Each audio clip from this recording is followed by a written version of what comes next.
அம்புலி நல்ல குணங்கள் நிறையா இருந்தாலும் அவட்ட ஒழுக்கமின்மை அப்படின்னு சொல்லிட்டு ஒரு தீய குணம் இருந்தது.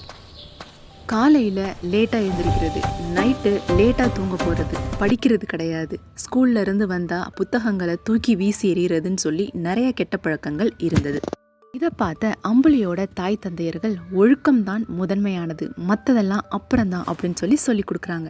ஒரு அறிவுரை சொல்லும் தாத்தா ஒழுக்கம் இல்லாமல் யாராலையுமே உயரவே முடியாது அப்படின்னு சொல்லிட்டு இருக்காரு.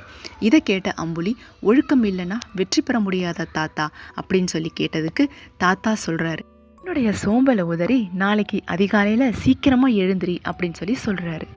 அம்புலியை விவசாயிகளை காமிச்சு இவங்களுடைய வெற்றிகளுக்கு காரணம் ஒழுக்கம் அப்படின்னு சொல்லி கொடுக்குறாரு. ஒழுக்கம் சாதாரண மனிதனையும் அசாதாரணமாக ஆக்கும் அப்படின்னு சொல்லி கொடுத்தாரு. மாறிய அந்த சிறுமி காலையில் சீக்கிரமாக எந்திரிக்கிறது, நைட்டு சீக்கிரமாக தூங்குறது, வீட்டு பாடத்தை சரியாக படிக்கிறது அப்படின்னு சொல்லி எல்லா ஒழுக்கமான செயல்களையும் செய்ய ஆரம்பித்தா.